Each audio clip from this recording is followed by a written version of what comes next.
Birinchi mavzuda hamma bilgan Al-Shifo klinikamiz sotuvga qo'yilyapti. Boy aka Al-Shifo klinikasining maydoni 6 sotik 22 ta xonadan iborat. Tayyor ishlab turgan biznes. Boy aka, mana Al-Shifo klinikasiga kirib kelishi, mana bu resepsiyon xonasi. Bu birinchi qavat hozir. Mana o'ng qo'limizda o'pshi 5 ta xona bor. Bu klinikada 15 ta 20 ta xodim ishlaydi hozirgi vaqtda. Mana bu yerda 5 ta, 6 ta, 7 ta, 8 ta, mana 9 ta xonasi. Ikkinchisiga chiqamiz.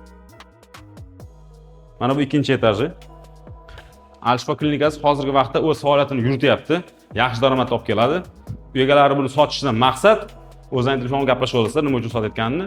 Bu klinika har doim ishlagan va ishlab keladi ham. Tayyor biznes qoladi.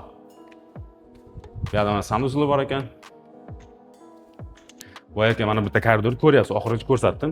Mana ikkinchi koridori. Bu yerda ham 1, 2, 3, 4 ta xona bor. Bu hammasi palata boy aka, bu yerda olimlar yotibdi. Shuning uchun hamma xonalarni ham ochib ko'rsatishda imkoni yo'q. Mana bu yerda yana bitta ikkita palatasi bor, и sanuzli ham bor. Boy aka Al-Shifo klinikasini va hovli uyimizda dokument hech qanaqa muammosi yo'q. Pulini shunday sanasangiz, sraz nomzod qilib beramiz. Boy aka, mana bu bino Al-Shifo klinikasi. Mana bu bino Al-Shifo klinikasining egalarining uylari. Bu uylari ham sotuvga qo'yilyapti.